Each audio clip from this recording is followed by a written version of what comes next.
কাল ছিল মাঘিয়া কালী পুজো। না না, আমাদের বাড়িতে এই পুজোটা হয় না, আমাদের বাড়ির আশেপাশেও কিন্তু কোথাও এই পুজোটা হয় না। তবে আমার এক মাসিমুনির বাড়িতে কিন্তু এই মাঘিয়া কালী পুজোটা হয়, কিন্তু মাসিমুনির বাড়ি এতটাই দূরে যে আমার সেখানে কোনো বছরই গিয়ে উপস্থিত হওয়া হয়নি। তবে আমার সৌভাগ্যটা ভালো থাকায় প্রতি বছরই কিন্তু এই মায়ের দর্শন আমি পাই।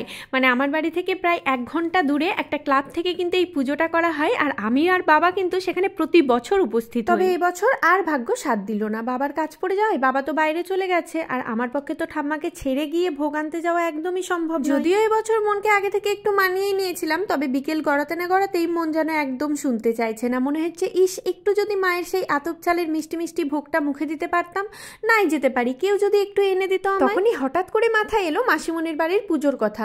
মাসিমনির বাড়িতেও তো এই ভোগটা হয়, মাসিমনির থেকে রেসিপিটা তো জানতেই পারি। তারপর সাথে সাথে 7-8 বার মাসিমনিকে ফোন করার পরও মাসিমনি তো পুজো নিয়ে ব্যস্ত থাকার কারণে একবারও আমার ফোনটা তুলে রেসিপিটা বলতেই পারলো না। তারপর আর কি, ইউটিউব নিয়ে বসে পড়লাম, সেখান থেকেই ভোগের খিচুড়ি সার্চ করে রান্না করে খেয়ে দেখলাম সত্যি খিচুড়িটা কিন্তু মন্দ হয়নি।